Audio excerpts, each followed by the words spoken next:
A young black girl named Mia notices a homeless woman, Elizabeth, shivering on a cold day. Feeling compassion, Mia offers her cherished scarf to the woman, turning what could have been a lonely moment into a heartwarming act of kindness.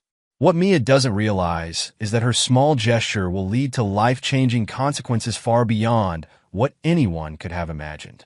So, how does Mia's generosity transform the situation? And what surprising turn of events does it lead to? Stick around to find out. But before we dive into the story, comment below where you're watching from today. And if you enjoy this tale, don't forget to subscribe. In the quaint town of Willowbrook, where the streets were lined with maple trees and the air always smelled of fresh-baked bread, lived a little girl named Mia. At just 8 years old, Mia had already made quite a name for herself as the kindest soul in town.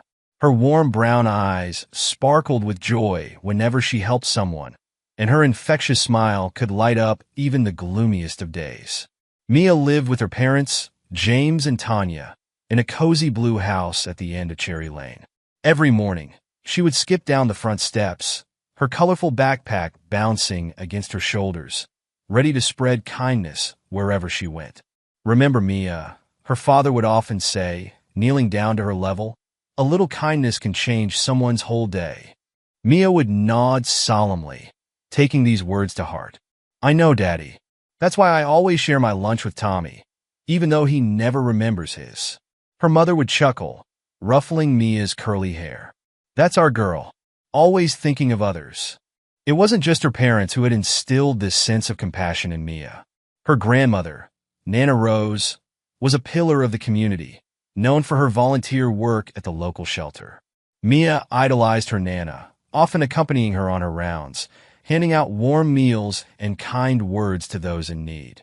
On Mia's last birthday, Nana Rose had given her a special gift, a beautiful, hand-knitted scarf in shades of purple and gold. "This scarf is magic, my dear," Nana had whispered, wrapping it gently around Mia's neck. "It has the power to warm not just your body but your heart too. Wear it, and remember to always spread that warmth to others." Mia treasured that scarf, wearing it every day, rain or shine.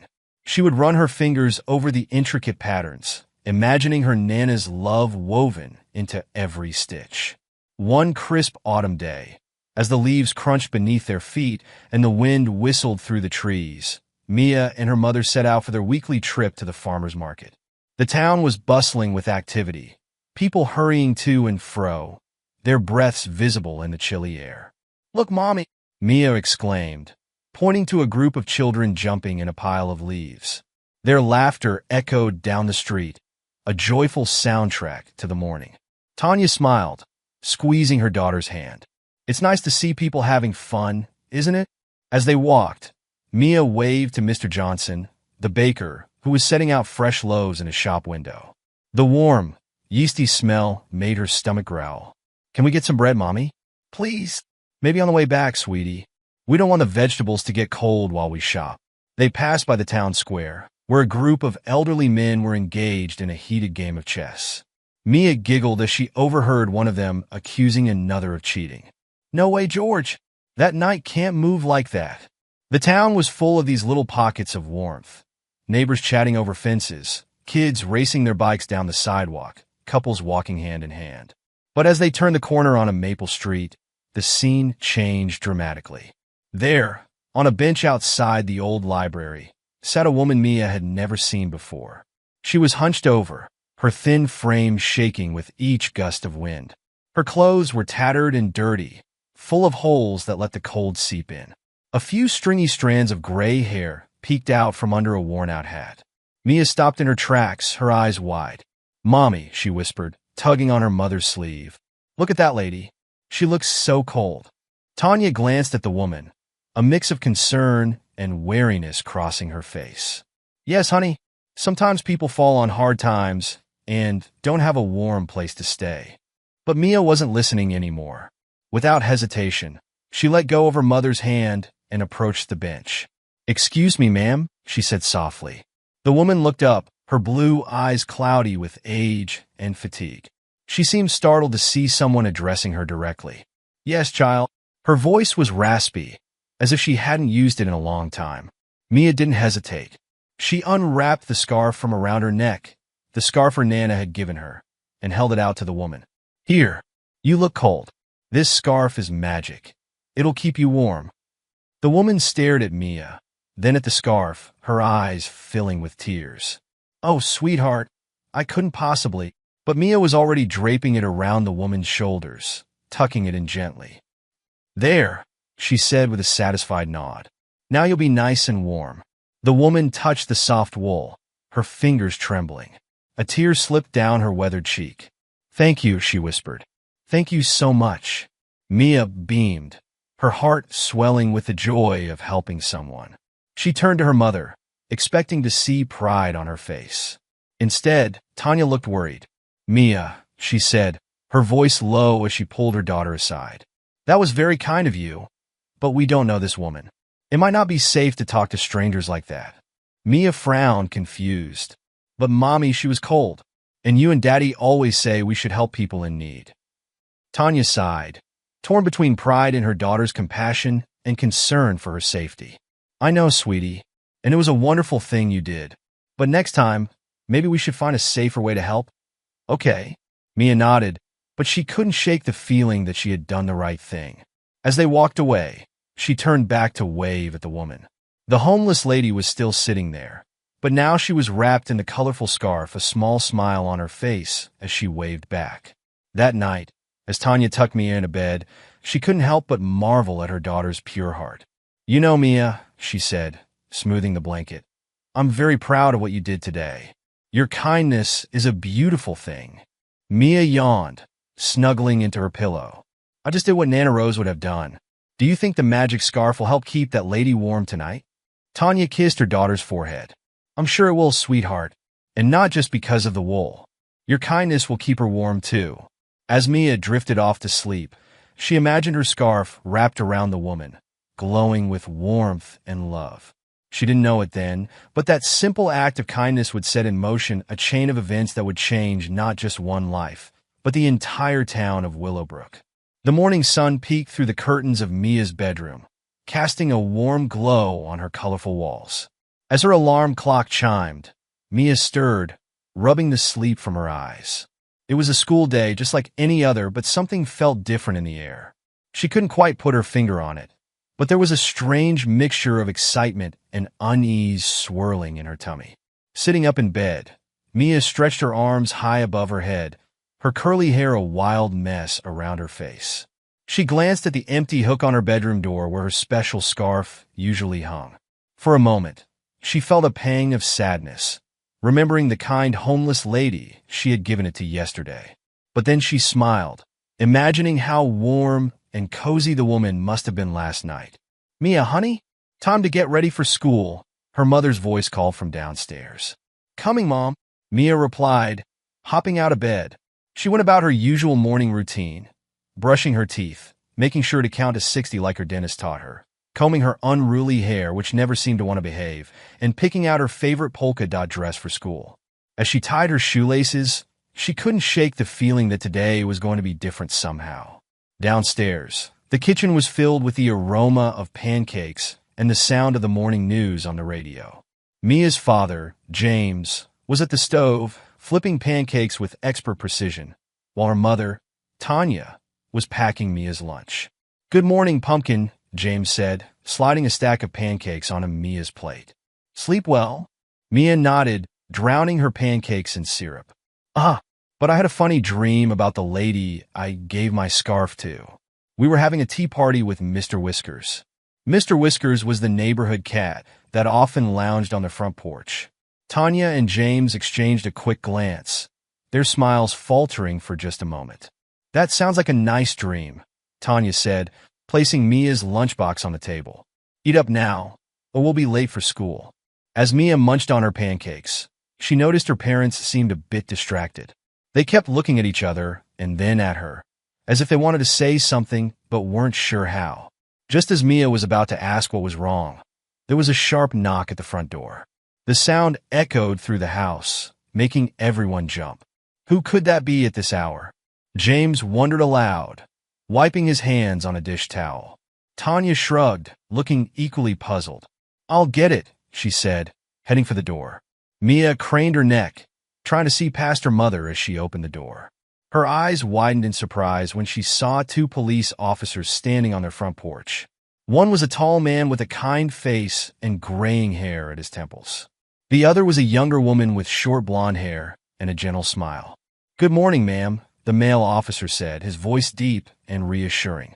"I'm Officer Johnson, and this is my partner, Officer Rivera. We're sorry to disturb you so early, but we need to speak with your daughter, Mia. Is she home?" Tanya's hand flew to her chest, her face paling. "Mia? But why? Has something happened?" Officer Rivera stepped forward, her voice soft and calming. "There's no need to worry, Mrs. Thompson. We just need to ask Mia a few questions about an incident that occurred yesterday. May we come in?" Tanya hesitated for a moment, then nodded, stepping aside to let the officers enter. James had come to stand in the doorway of the kitchen, his brow furrowed with concern. "What's this about?" he asked, his arm instinctively going around Mia's shoulders as she peeked out from behind him. Officer Johnson removed his hat, holding it respectfully in his hands. "Sir, ma'am, we're investigating a situation involving a homeless woman who was found unresponsive early this morning. We have reason to believe your daughter might have some information that could help us." Mia's eyes grew wide, and she tugged on her father's sleeve. "Daddy, is this about the lady I gave my scarf to?" The officer's attention immediately focused on Mia. Officer Rivera knelt down to Mia's level, her smile warm and encouraging. "That's right, sweetie. We'd like to talk to you about that lady. Is that okay?" Mia looked up at her parents, who nodded encouragingly, though she could see the worry in their eyes. "Okay," she said softly, her voice barely above a whisper. They all moved to the living room, Mia perching on the edge of the sofa between her parents, while the officers sat in the armchairs across from them. The room felt smaller somehow, the air thick with tension. "Mia," Officer Johnson began, his voice gentle, "can you tell us about the woman you met yesterday? The one you gave your scarf to?" Mia took a deep breath, twisting the hem of her dress in her fingers. She was sitting on a bench outside the library. She looked really cold and sad. Her clothes had holes in them, and she was shaking. "I just wanted to help her get warm." Officer Rivera nodded encouragingly. "That was very kind of you, Mia. Can you remember anything else about her? Did she say anything to you?" Mia scrunched up her face, thinking hard. "She said thank you when I gave her the scarf. And," she paused, remembering, her eyes were really blue, like the sky. But they looked sad too. The officers exchanged a glance, and Officer Johnson leaned forward slightly. "Mia, the reason we're here is because that woman was found early this morning. She passed away during the night." Mia's eyes filled with tears, and she felt her mother's arm tighten around her. "She died? But I gave her my magic scarf. It was supposed to keep her warm." Officer Rivera quickly moved to reassure her. "Oh, sweetie, you didn't do anything wrong. In fact, what you did was incredibly important." Mia looked up, sniffling. "It was—" Officer Johnson nodded solemnly. "We found a note with the woman. It was addressed to you, Mia." A hush fell over the room. James and Tanya exchanged surprised looks, while Mia's eyes grew wide with wonder. "To me? But how did she know my name?" Officer Rivera reached into her pocket and pulled out a folded piece of paper. "May I?" she asked Mia's parents. When they nodded, she began to read. "To the little angel who gave me her scarf, I don't know your name, but I will never forget your kindness. For years, I've been invisible to this town, just another shadow on the street. But you saw me. You didn't just see a homeless woman. You saw a person who was cold and needed help. Your scarf kept me warm last night, warmer than I've been in years. But it wasn't just the wool that warmed me. It was the knowledge that there are still good people in this world, people like you who care about strangers. I'm sick, little one. I've known for a while that I don't have much time left. But because of you, I'm not afraid anymore. I'm going to sleep tonight wrapped in your kindness. And whatever happens, I know the world is a little bit better because you're in it. Thank you for reminding me what it feels like to be human again. With all my gratitude, Elizabeth." As Officer Rivera finished reading, there wasn't a dry eye in the room. Mia was crying quietly, overwhelmed by the impact of her small act of kindness. Her parents held her close, their own tears falling silently. Mia, Officer Johnson said softly, what you did wasn't just kind. It was the last bit of comfort this woman felt in her life. You made her last moments peaceful and full of hope. That's an incredible thing. Mia wiped her eyes, her voice shaky. I just wanted to help. I didn't know it would mean so much. Officer Rivera reached out and gently squeezed Mia's hand. Sometimes the smallest acts of kindness can have the biggest impact. You should be very proud of yourself. As the officers prepared to leave, they paused at the door. There's one more thing, Officer Johnson said. The woman, Elizabeth, she wasn't always homeless. She used to be a well-known member of this community, someone who helped a lot of people before she fell on hard times. Your kindness, Mia, it brought her full circle. It reminded her of the person she used to be. Mia nodded solemnly, feeling the weight of this information. As the door closed behind the officers, she turned to her parents, her eyes shining with a new understanding. Mommy, Daddy, can we do something to help other people like Elizabeth? James knelt down, pulling his daughter into a tight hug. Of course we can, Pumpkin, and we'll start right now. The rest of the day passed in a blur for Mia. At school, she found it hard to concentrate on her lessons, her mind constantly drifting back to Elizabeth and the note she had written. During recess, she sat alone on a swing, gently rocking back and forth as she thought about how a simple act of kindness had made such a big difference. Her best friend, Lily, noticed Mia's unusual quietness and came to sit on the swing next to her. Are you okay, Mia? She asked, her freckled face creased with concern. You've been super quiet all day. Mia looked at her friend, wondering how to explain everything that had happened. Finally, she took a deep breath and told Lily about Elizabeth, the scarf, and the visit from the police officers. Lily listened with wide eyes, gasping and nodding at all the right moments.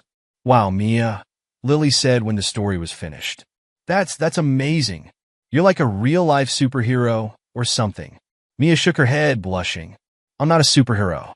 I just did what anyone would do. No way, Lily insisted. Not everyone would give away their favorite scarf to a stranger. You're special, Mia. And I bet you made that lady's last day really happy.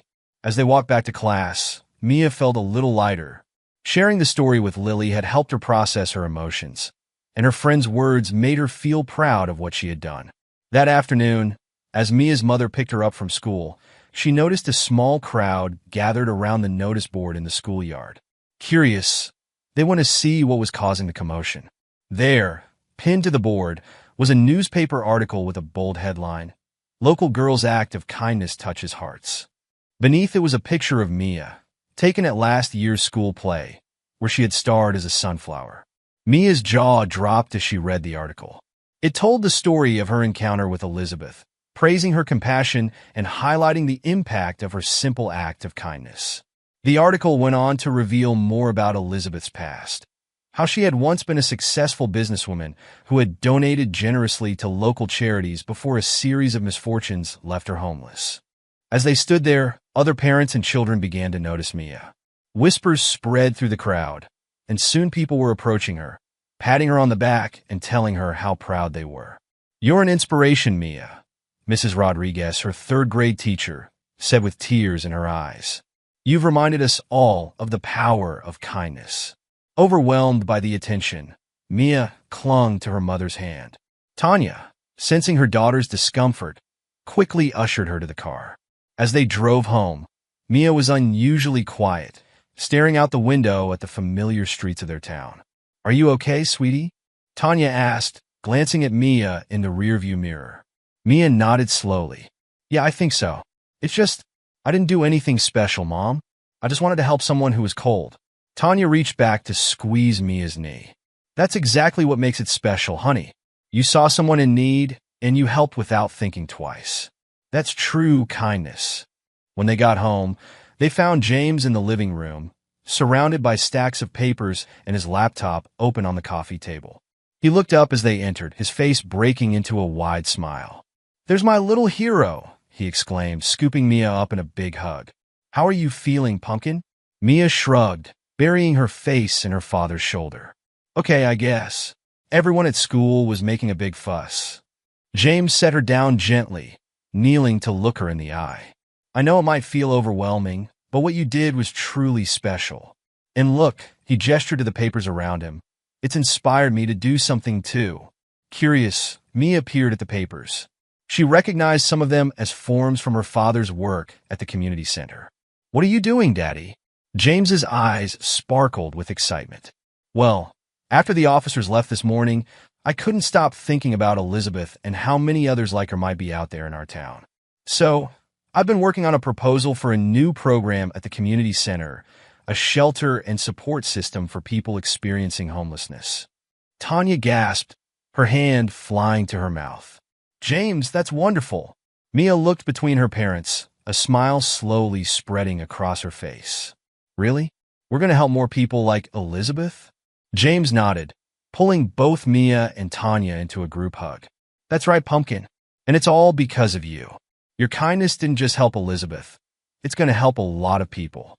As the family embraced, there was another knock at the door.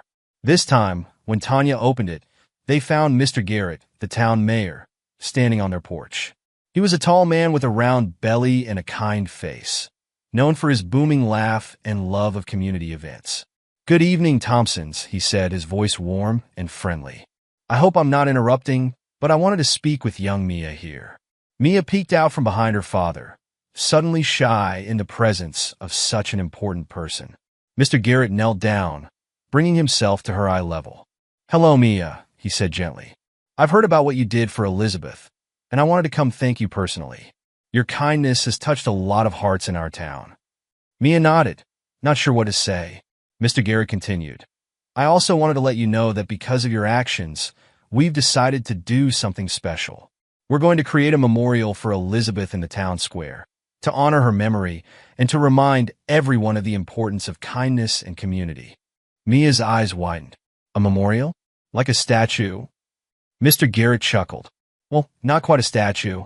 We were thinking more of a beautiful bench, with a plaque telling Elizabeth's story and how a little girl's kindness made such a big difference. And, he added with a twinkle in his eye, we were hoping you might help us design it. Mia looked up at her parents, who nodded encouragingly. I'd like that, she said softly. As Mr. Garrett left, promising to be in touch about the memorial plans, Mia felt a strange mix of emotions. She was sad about Elizabeth, proud of what she had done, and excited about the chance to help even more people. But most of all, she felt a warmth in her heart, like the magic of her grandmother's scarf had somehow grown to encompass the whole town. That night, as Tanya tucked Mia into bed, she noticed her daughter seemed lost in thought. What's on your mind, sweetie? She asked, smoothing Mia's curls away from her face. Mia was quiet for a moment, then said, Mom, do you think Elizabeth knew how much people cared about her? Before she died? Tanya sat on the edge of the bed, taking Mia's small hand in hers. I don't know, honey. Sometimes when people are going through hard times, they feel very alone. But I do know that your kindness reminded her that she mattered. And that's a very powerful thing. Mia nodded, her eyes growing heavy with sleep. I wish I could have done more for her. Oh, Mia, Tanya said, leaning down to kiss her forehead. You did something amazing. You showed her love when she needed it most. And now, because of you, Elizabeth's memory will live on, Tanya continued softly. Your kindness has inspired the whole town to be more compassionate. That's a beautiful legacy for Elizabeth, and for you too. Mia yawned, snuggling deeper into her blankets. I'm glad, she murmured, her eyes fluttering closed. I hope Elizabeth is warm and happy now, wherever she is. As Mia drifted off to sleep, Tanya sat there for a moment, marveling at her daughter's pure heart. She gently tucked the blankets around Mia and quietly left the room, turning off the light as she went.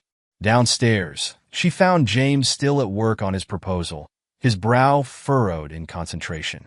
He looked up as she entered the living room, a tired smile on his face.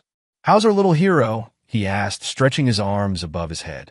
Tanya sank onto the couch beside him, leaning her head on his shoulder. Asleep, finally. She's been through so much today, James. I worry about how all this attention might affect her. James wrapped an arm around his wife, pulling her close. I know what you mean. It's a lot for anyone to handle, let alone an 8-year-old. But Mia's strong, and she has a good head on her shoulders. I think she'll be okay. Tanya nodded, her eyes falling on the scattered papers of James's proposal. Tell me more about this shelter idea of yours, she said, picking up one of the sheets. James's eyes lit up with enthusiasm. Well, I've been thinking about how we can create a comprehensive support system for people experiencing homelessness in our town. Not just a place to sleep, but resources to help them get back on their feet. Job training, mental health support, addiction recovery programs. A real chance at a fresh start. As James continued to explain his vision, Tanya felt a swell of pride. This was why she had fallen in love with him all those years ago. His passion for helping others, his drive to make the world a better place. It was clear where Mia got her compassionate spirit from. It sounds wonderful, James, she said when he finished. But it's going to be a lot of work. Are you sure we can pull this off? James took her hand, squeezing it gently. I think we have to try. After what happened with Elizabeth, after seeing how one small act of kindness from our daughter could have such a big impact, well, it made me realize that we all have the power to make a difference. We just have to be brave enough to try. Tanya leaned in, kissing him softly. You're right, and we'll do it together, as a family. As they sat there, planning and dreaming of ways to help their community, neither of them noticed the soft padding of little feet on the stairs.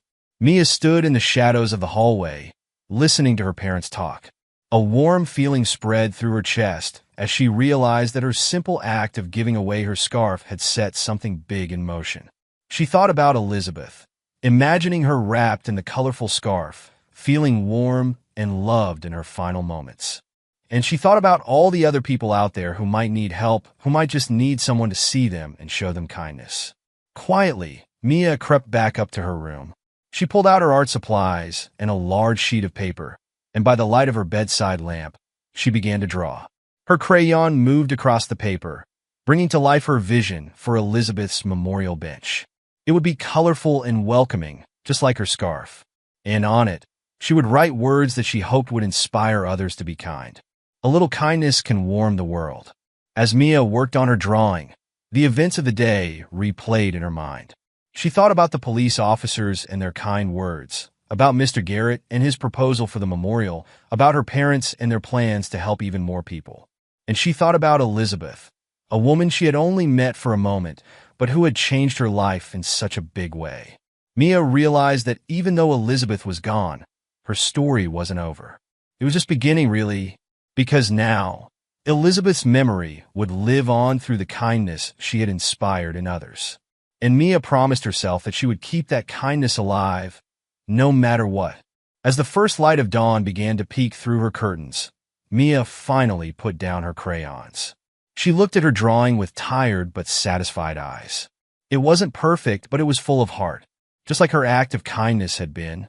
Yawning, she crawled back into bed, clutching her drawing to her chest. As she drifted off to sleep, she whispered a quiet promise to herself and to Elizabeth. I'll keep spreading warmth, just like my magic scarf. I promise. And in that moment, as Mia fell asleep with dreams of kindness and hope swirling in her mind, the magic of her simple act continued to ripple outward, touching hearts and changing lives in ways she couldn't yet imagine. The next morning, as the sun rose over the sleepy town of Willowbrook, there was a palpable sense of change in the air. News of Mia's kindness and Elizabeth's story had spread like wildfire, igniting a spark of compassion in the hearts of the townspeople. At the local diner, regulars gathered over steaming cups of coffee, discussing the newspaper article and sharing their own memories of Elizabeth from before she fell on hard times. I remember when she used to run that big marketing firm downtown, old Mr. Jenkins mused, stirring sugar into his coffee. Always had a kind word for everyone, even when she was rushed off her feet. Sally, the waitress, nodded as she refilled his cup. And those Christmas parties she used to throw for the kids at the orphanage. No one's done anything like that since she disappeared. The bell above the diner door jingled as Mayor Garrett walked in, his usual jovial smile replaced by a look of determination. He nodded to the regulars as he made his way to the counter. "Morning, folks," he said, sliding onto a stool. "I hope you've all heard about what happened yesterday. Little Mia Thompson's act of kindness has given us all a wake-up call, I think." There were murmurs of agreement from around the diner. Mayor Garrett continued, I've called an emergency town council meeting for this afternoon. I think it's high time we took a good, hard look at how we're treating the less fortunate in our community." As the mayor spoke, the diner door opened again, and in walked James Thompson, Mia's father. The room fell silent for a moment, then erupted in applause. James looked around, startled, as people came up to pat him on the back and shake his hand. "You must be so proud of your little girl, Mrs. Harrington," their neighbor said warmly. "She's taught us all a valuable lesson." James smiled, a mix of pride and humility on his face. "Thank you," he said. "Mia's kindness has inspired us all. In fact, that's why I'm here." He turned to Mayor Garrett. "Mr. Mayor, I have a proposal I'd like to present at the council meeting this afternoon. It's about creating a comprehensive support system for the homeless in our town." Mayor Garrett's eyes lit up. "That sounds like exactly what we need, James. I look forward to hearing your ideas." As James and the mayor huddled together, discussing the upcoming meeting, the atmosphere in the diner was electric with possibility. It seemed that Mia's small act of kindness had awakened something in the town of Willowbrook, a renewed sense of community, a desire to help those in need, and a recognition of the power of compassion. Meanwhile, at Willowbrook Elementary School, Mia was experiencing her own kind of awakening. As she walked into her classroom, clutching her drawing of the memorial bench, she was met with a round of applause from her classmates. Mia blushed, not used to being the center of attention. "3 cheers for Mia," shouted Tommy, a boy who usually spent more time making paper airplanes than paying attention in class. "Hip hip hooray!" The class joined in, their voices ringing out in the hallway. Mia's blush deepened, and she quickly made her way to her seat, trying to shrink into it. Mrs. Rodriguez quieted the class down, but her eyes were shining as she looked at Mia. "We're all very proud of you, Mia," she said softly. "What you did was truly special." As the day went on, Mia found herself bombarded with questions from her classmates. What was the homeless lady like? Was she scared to talk to her? How did it feel to give away her favorite scarf? Mia answered as best she could, but she couldn't shake the feeling that her classmates were missing the point. It wasn't about her being brave or special. It was about seeing someone in need and helping them. It was about kindness, pure and simple. During art class, as the other kids worked on their projects, Mia approached Mrs. Rodriguez's desk. "Mrs. Rodriguez," she said hesitantly, "I have an idea." Her teacher looked up from her grading, smiling warmly. "What is it, Mia?" Mia took a deep breath and unrolled her drawing of the memorial bench. "I was thinking maybe we could do something as a class to help people like Elizabeth." Mrs. Rodriguez's eyes widened as she looked at Mia's drawing. "This is beautiful, Mia," she said softly. Then she looked up, a spark of inspiration in her eyes. "And I think you're onto something. Why don't you share your idea with the class?" Nervously, Mia stood at the front of the room, her drawing clutched in her hands. As she explained her idea for the class to work together to create care packages for the homeless in their town, she saw the same spark of inspiration light up in her classmates' eyes. "We could put warm socks in them," exclaimed Lily.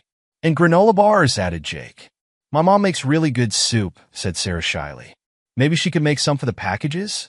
As the ideas flowed, Mia felt a warm glow in her chest. This was what it was all about, not just one person being kind, but everyone working together to make a difference. While Mia's class buzzed with excitement over their new project, across town at the community center, James Thompson stood before the town council, his heart pounding but his voice steady as he presented his proposal. "Ladies and gentlemen," he began, "yesterday my daughter Mia taught us all a valuable lesson about the power of kindness. Today, I'm here to propose a way for us to take that lesson and turn it into lasting change for our community." As James outlined his plan for a comprehensive homeless support system, including a shelter, job training programs, mental health support, and more, he could see the council members leaning forward in their seats, their faces a mix of interest and hope. When he finished, there was a moment of silence. Then Mayor Garrett stood up, a broad smile on his face.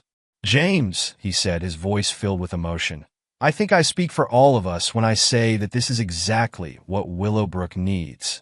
You have our full support." The room erupted in applause, and James felt a weight lift from his shoulders.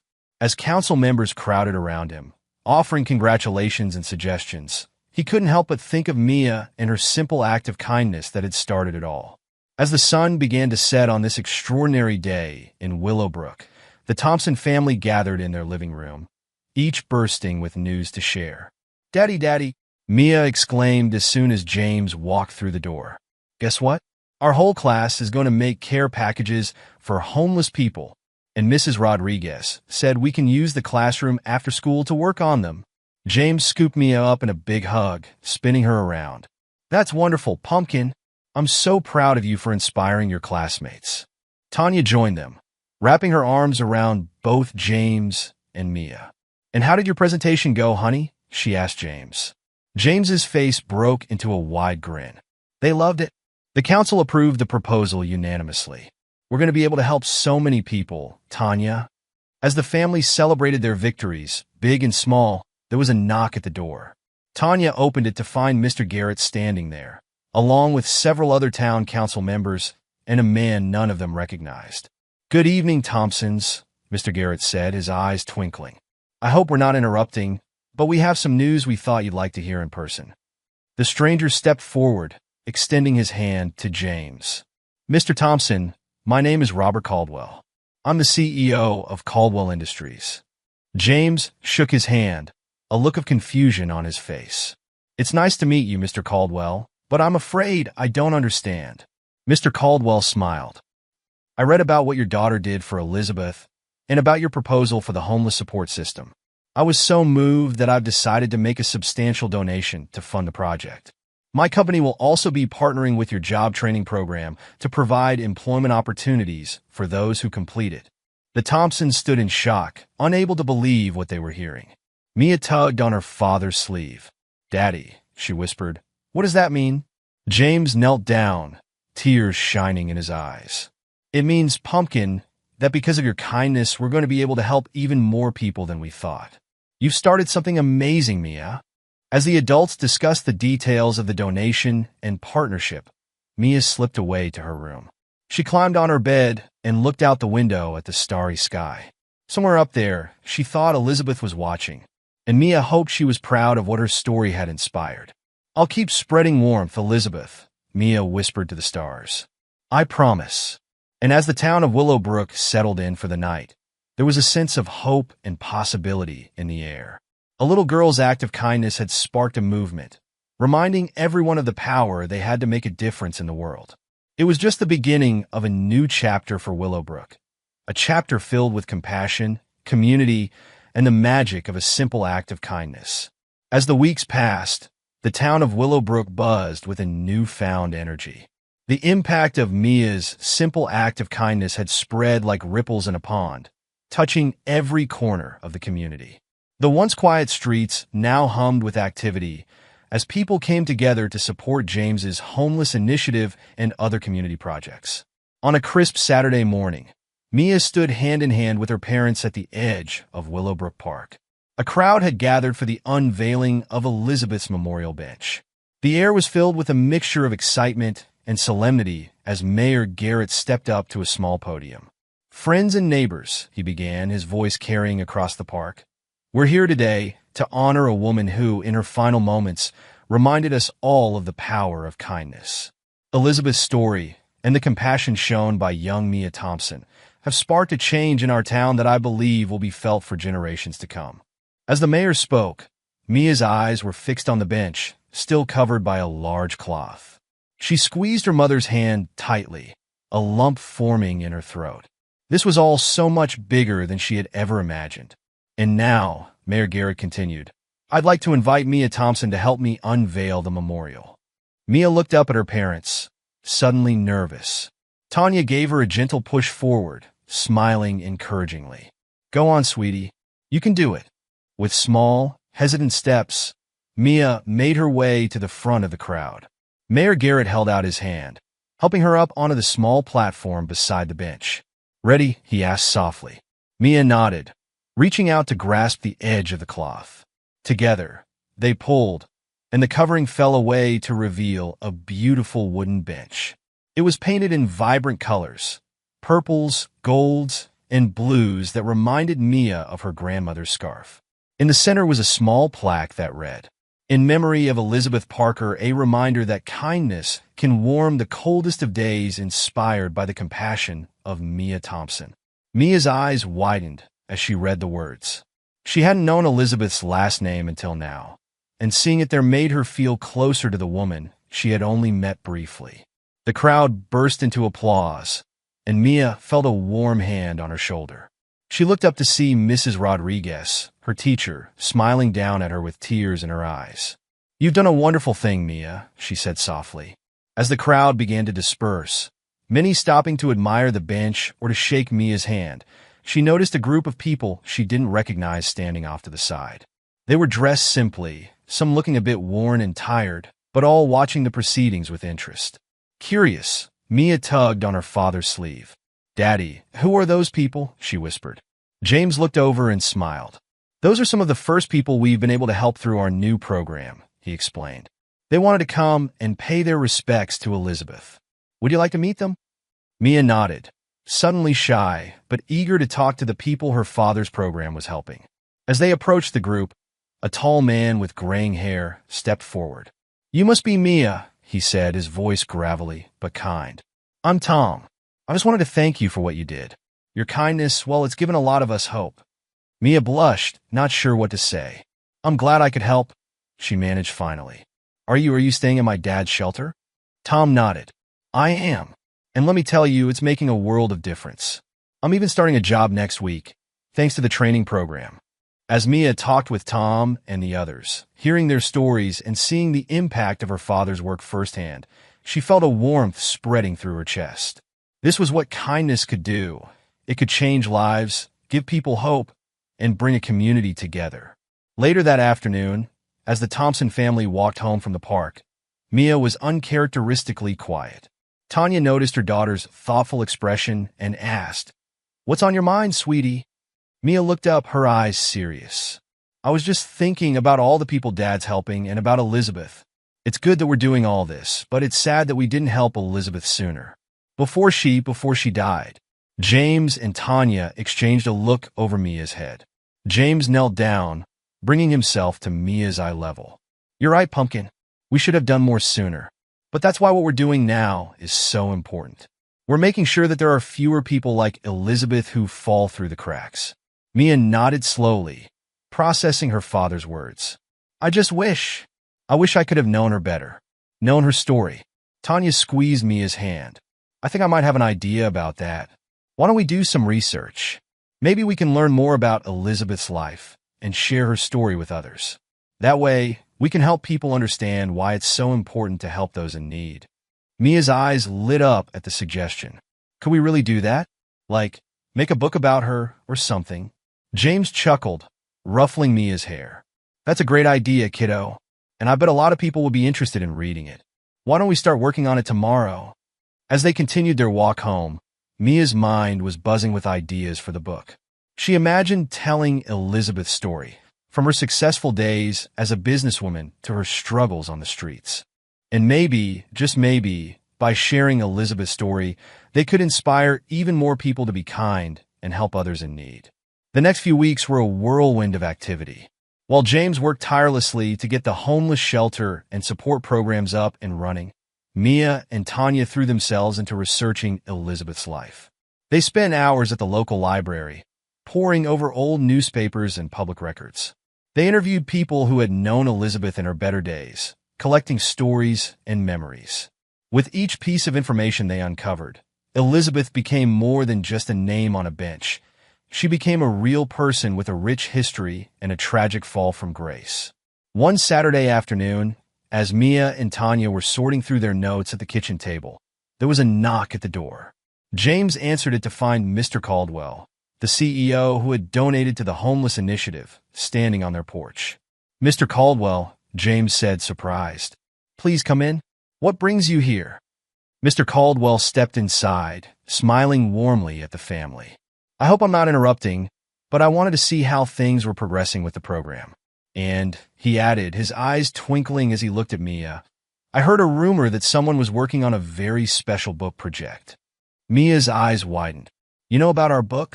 Mr. Caldwell chuckled. Word travels fast in a small town like ours. And I think it's a wonderful idea. In fact, that's part of why I'm here.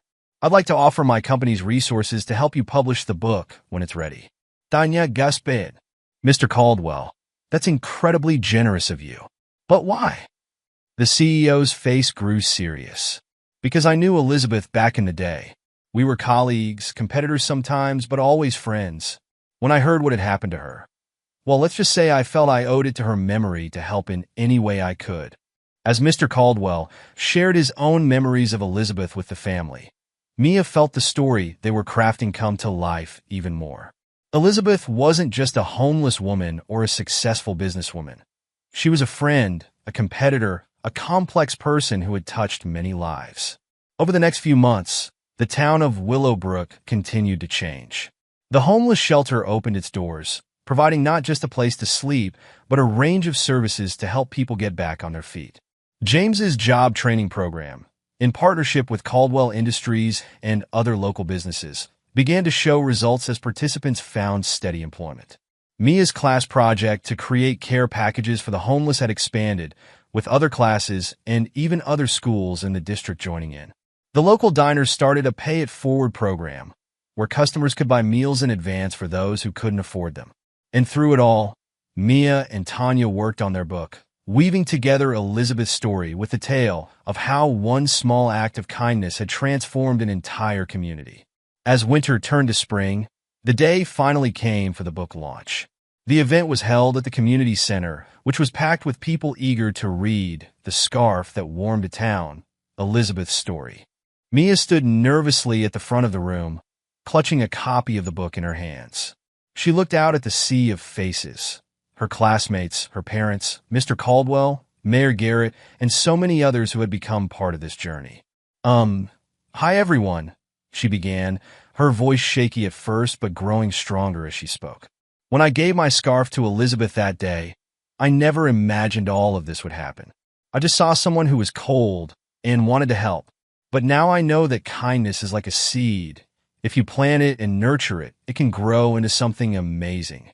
As Mia continued to speak, sharing some of the stories they had uncovered about Elizabeth's life, she saw tears in many eyes. But they weren't sad tears. They were tears of understanding, of empathy, of a community coming together to care for its own. After the launch, as people lined up to have their books signed, Mia noticed a woman hanging back, watching the proceedings with a wistful expression. She was well-dressed, but had a fragile look about her, as if she had been through a great deal. Curious, Mia made her way over to the woman. "Hi," she said softly. "Did you know Elizabeth?" The woman startled slightly, then gave Mia a sad smile. "You could say that. I'm her sister, Margaret." Mia's eyes widened. In all their research, they had never been able to track down any of Elizabeth's family members. Her sister? But why didn't you come forward before? Margaret's eyes filled with tears. "I was ashamed," she whispered. "I knew Elizabeth was struggling, but I didn't do enough to help her. When I heard what had happened, I couldn't bear to face anyone. But then I heard about this book, about what you had done, and I knew I had to come." Mia reached out and took Margaret's hand. "I'm sure Elizabeth knew you loved her," she said solemnly. "And I bet she'd be happy you're here now." Margaret squeezed Mia's hand, a look of wonder on her face. "You really are a remarkable young lady, aren't you? Elizabeth was right about you." Mia's brow furrowed in confusion. "What do you mean?" "After Elizabeth passed," Margaret explained, her voice thick with emotion, "I found a diary in her things. She wrote about you, about the little girl with the kind heart who gave her a scarf. She said you had reminded her of the good in the world, that you had given her hope in her final days." Tears sprang to Mia's eyes as she listened to Margaret's words. All this time, she had hoped that her small act of kindness had meant something to Elizabeth, but to hear it confirmed, it was overwhelming. As Margaret shared more about Elizabeth's life, filling in gaps in their knowledge and providing a deeper understanding of the woman they had come to know through their research, Mia felt a sense of completion. The story they had set out to tell was finally whole. Later that night, as the Thompson family sat in their living room, surrounded by copies of the book and basking in the glow of a successful launch, James raised his glass in a toast. To Elizabeth, he said solemnly, may her memory continue to inspire kindness in all of us. And to Mia, Tanya added, smiling at her daughter, for reminding us all of the power of a simple act of kindness. Mia blushed, but raised her glass of sparkling cider. And to everyone, she said, for helping to make Willowbrook a warmer place for everyone. As they clinked their glasses together, Mia felt a warmth in her heart that had nothing to do with the fire crackling in the fireplace. She thought about Elizabeth, about Margaret, about all the people whose lives had been touched by this journey. And she knew, with absolute certainty, that this was just the beginning. The story of the scarf that warmed a town had spread far beyond the borders of Willowbrook. News outlets picked up on the heartwarming tale, and soon Mia found herself being interviewed by reporters from all over the country. She always made sure to steer the conversation back to the importance of kindness and community support rather than focusing on herself. One particularly chilly morning in late autumn, almost a year after Mia had given her scarf to Elizabeth, the Thompson family received an unexpected visitor. As they sat around the breakfast table, there was a knock at the door. James answered it to find a tall, distinguished-looking man with salt and pepper hair standing on their porch. "Good morning," the man said, his voice warm but professional. "My name is Senator David Hartley. I was hoping I might have a word with your family." Surprised, James invited the senator in. As they gathered in the living room, Senator Hartley explained the reason for his visit. "I've been following your story," he said, looking at Mia with admiration. "The impact you've had on your community is truly remarkable. I'm here because I believe what you've done in Willowbrook could be a model for communities across the country." Mia's eyes widened. "Really?" she asked, her voice filled with wonder. Senator Hartley nodded. "Really? I'm working on a bill to increase funding for homeless support programs nationwide, and I'd like to include elements of what you've done here as part of that legislation. With your permission, of course." As the senator outlined his proposal, which he was calling the Willowbrook Initiative, Mia felt a mix of excitement and disbelief. Could their little town story really help people all across the country? Over the next few months, Mia and her family worked closely with Senator Hartley and his team, sharing the details of their programs and the lessons they had learned along the way. Mia even had the opportunity to travel to Washington, D.C. to speak before a congressional committee about the importance of compassion in addressing homelessness. Standing at the podium, looking out at the rows of serious faces, Mia felt a moment of nervousness. But then she remembered Elizabeth and all the people they had helped in Willowbrook, and she found her voice. "Homelessness isn't just about not having a place to live," she said, her clear voice ringing through the chamber. "It's about losing your place in the community, about feeling invisible and forgotten. What we've learned in Willowbrook is that by showing kindness, by really seeing people and valuing them, we can help them find their way back." As Mia continued to speak, she could see the legislators leaning forward in their seats, truly listening. And she knew that Elizabeth's story, their story, was touching hearts and changing minds. Back in Willowbrook, the community continued to flourish. The homeless shelter had expanded, now offering transitional housing and a wider range of support services. The job training program had become so successful that other towns were sending people to learn from their model. But perhaps the most significant change was in the way people treated each other. The spirit of kindness that had been sparked by Mia's simple act had taken root and grown. Neighbors looked out for each other more.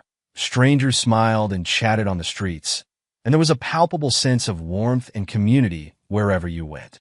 One day, as Mia walked home from school, she passed by Elizabeth's memorial bench in the park. She often stopped there to sit for a moment and reflect, but today she noticed someone else already sitting there, a young woman looking tired and a bit lost. Without hesitation, Mia approached the bench. "Hi," she said softly. "Is everything okay?" The woman looked up, startled. "Oh, I'm fine," she said quickly, but Mia could see the worry in her eyes. Mia sat down next to her. "I'm Mia," she said, "and it's okay if you're not fine. Sometimes people need help, and that's okay too." The woman's eyes filled with tears. I lost my job," she whispered. "I don't know what I'm going to do. I can't pay my rent, and I'm afraid I'll end up on the streets." Mia reached out and took the woman's hand. "You're not alone," she said firmly. "We have programs that can help you. Would you like me to show you where to go? The woman nodded, a glimmer of hope appearing in her eyes. As Mia led the woman, who introduced herself as Sarah, to the community center where her father's programs were headquartered, she couldn't help but feel a sense of déjà vu.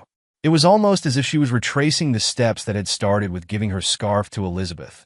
But this time, she had so much more to offer than just a piece of clothing. You know, Mia said as they walked, this bench where I found you? It's dedicated to a woman named Elizabeth. She taught me that sometimes all it takes is one small act of kindness to change someone's life. Sarah listened intently as Mia briefly recounted Elizabeth's story and how it had transformed their town. By the time they reached the community center, Sarah's eyes were shining with a mix of tears and hope. James was surprised to see Mia walk in with a stranger, but one look at his daughter's determined face told him all he needed to know. He greeted Sarah warmly and listened to her story with compassion. You've come to the right place, Sarah, James assured her. We have a program that can help you get back on your feet. Let's start by finding you a safe place to stay while we work on job placement. As James and his team worked with Sarah, Mia sat in a corner of the office, watching the process unfold. She marveled at how smoothly everything ran now, how many resources they had at their disposal to help people in need. It was a far cry from that cold day when all she had to offer was a scarf.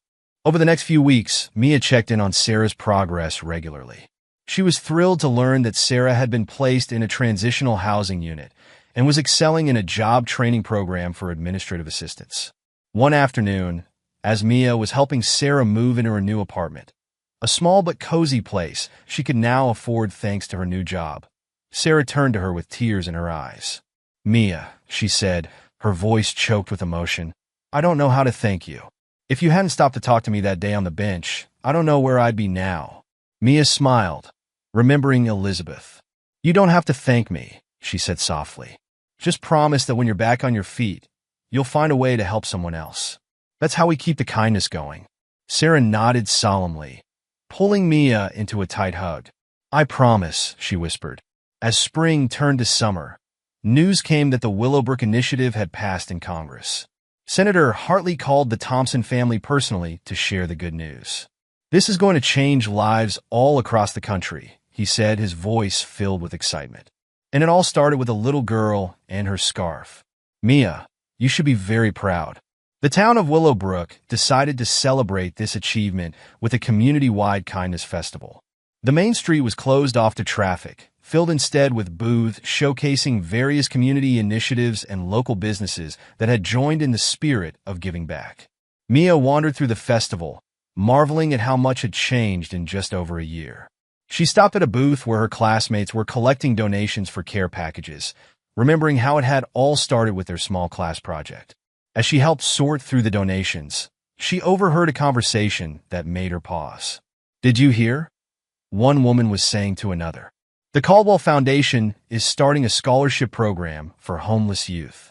They're calling it the Elizabeth Parker Memorial Scholarship. Mia's heart swelled at the news. Elizabeth's legacy was continuing to grow and touch lives in ways she could never have imagined. As the day wore on, Mia found herself drawn back to Elizabeth's memorial bench. She sat down, running her hand over the smooth, sun-warmed wood, tracing the letters of Elizabeth's name with her fingers. I wish you could see all of this, she said softly, imagining Elizabeth sitting beside her. I wish you could know how many lives you've touched. I think she knows, came a voice from behind her. Mia turned to see Margaret, Elizabeth's sister, standing there with a gentle smile on her face. Margaret sat down next to Mia, both of them gazing out at the festival happening around them. You know, Margaret said, Elizabeth always believed that people were inherently good, that they just needed a reminder sometimes. I think you've given the whole world that reminder, Mia. As they sat in comfortable silence, Mia noticed a group of people gathering nearby. She recognized some of them from her father's programs, people who had been helped and were now volunteering to help others. They were setting up what looked like a large bulletin board. Curious, Mia and Margaret walked over to investigate. The board was titled Ripples of Kindness and was covered in colorful post-it notes. What's this? Mia asked one of the volunteers. It's a kindness chain, the woman explained. People write down acts of kindness they've experienced or performed, and we connect them to show how one kind act can lead to another. Mia's eyes widened as she read some of the notes. Someone paid for my groceries when I was short on cash. I used the money I saved to buy school supplies for a struggling family. A stranger helped me change a flat tire. I was inspired to volunteer at a local nursing home. The community center helped me find a job. Now I'm mentoring at-risk youth. As Mia read note after note, she felt a lump form in her throat. This was it. This was the magic of kindness made visible. Each small act creating a ripple that touched countless lives. Would you like to add a note, Mia? Margaret asked gently. Mia nodded, taking a pink post-it note and a pen. She thought for a moment, then wrote, I gave a scarf to a homeless woman named Elizabeth. She taught me that kindness can change the world. As she stuck her note to the board, connecting it to several others, Mia felt a warmth spread through her chest. It was the same feeling she'd had when she'd given Elizabeth her scarf. A mixture of joy, love, and a deep satisfaction of knowing she'd made a difference. The festival continued into the evening, ending with a candlelight vigil at Elizabeth's bench. As Mia stood there, surrounded by her family, friends, and what felt like the entire town, she listened to people share stories of how their lives had been touched by the wave of kindness that had swept through Willowbrook. Mayor Garrett stepped forward, holding his candle high. A year ago, he said, his voice carrying across the crowd, we were a town like any other. We had our strengths and our weaknesses, our triumphs and our struggles. But then a remarkable thing happened. A little girl saw someone in need and decided to help. That simple act of kindness sparked a change in all of us.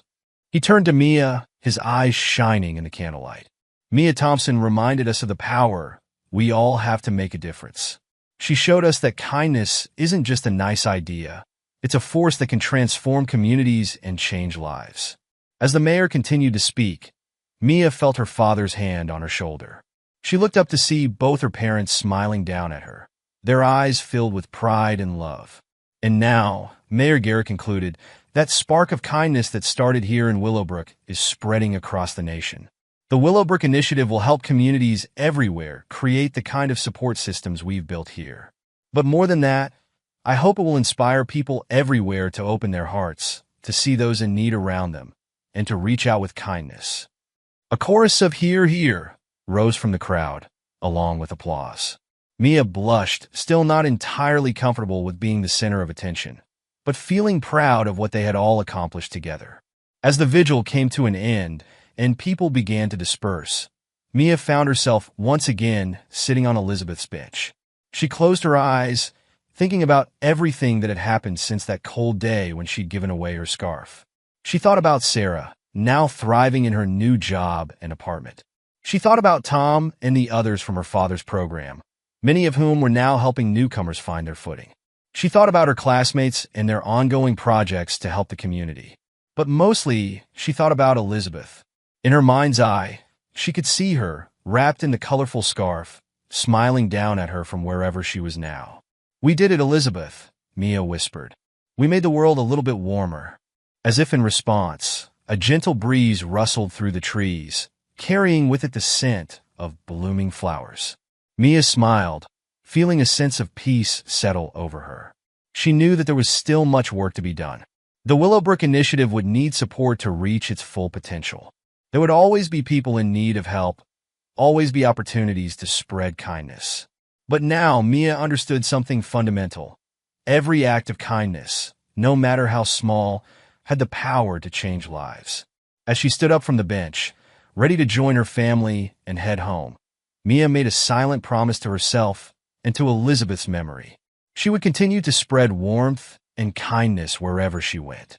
She would help others see the power they had to make a difference. And she would always remember that sometimes the simplest acts of compassion could spark the most profound changes.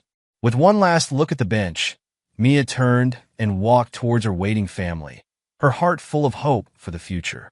The story of the scarf that warmed a town had become so much more. It was now the story of how kindness could warm the world, one heart at a time. And as Mia Thompson, the little girl with the big heart, walked hand in hand with her parents under the starry sky, She knew that this was not the end of the story, but just the beginning of a lifetime dedicated to spreading warmth and kindness to all those in need. What would you have done if you were in Mia's position and saw someone shivering in the cold? Would you have offered your scarf, or would you have hesitated? If you enjoyed this story, please consider subscribing to my channel. I put a lot of time and effort into crafting these meaningful narratives, and your support truly means the world to me. Thank you for being a part of this journey,